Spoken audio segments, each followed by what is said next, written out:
Babaklasin ko nga pala si Maxi ngayon dahil may mga i-check ako at papalitan na pyesa. May nahulog kasi dito sa may bandang unahan ko at ang hinala ko ay busina. Kaya binaklas ko na to at confirm nga naputol yung mismong bracket. Pati yung pagkakahinang ng wires. Siguro dahil sa tagtag ng biyahe, araw-araw hindi na kinaya nung manipis na bracket. Kaya pala kanina, merong tumunog dito nung natanggal siya. Kala ko pumasok dito sa ilalim. Ayun pala, sa sahig na bagsak. Doon to nahulog sa may sa may part ng SM Masinag na stoplight. Tapos naramdaman ko to na parang may gumagalaw kakaiba something dito. Imagine naputol yung hinang. Sinilip ko lang sa ilalim, sakto kasi nag-go yung stoplight kaya hindi ko na napansin. Ayun yung bracket nyo.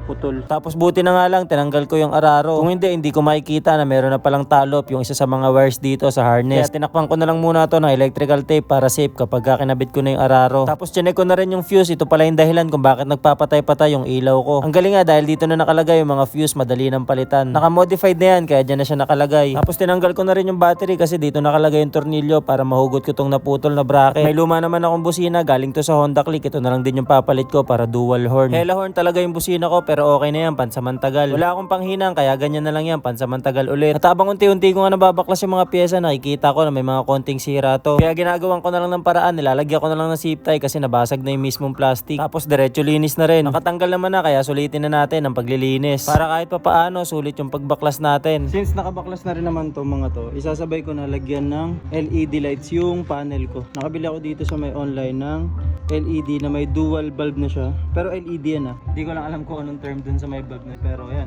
Pakita ko sa inyo kung ano yung tsura niya kapag nakabit na natin.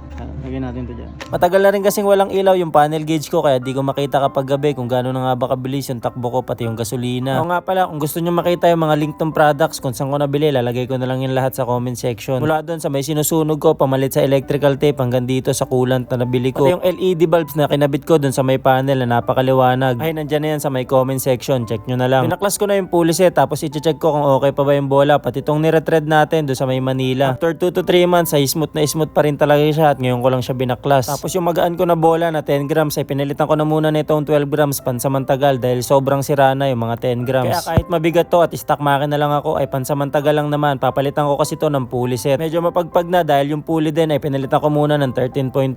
Final check ko na rin kung may tagas ba yung tinap overhaul natin na makina. At swerte natuwa nga ako dahil walang tagas kahit konti. Puro alikabok lang. Ibig sabihin sealed na sealed talaga siya. Diba? So for all goods naman yung ginawa natin. Alikabok lang yung naging dumi niya. Ito pinalitan ko ito ng 8mm.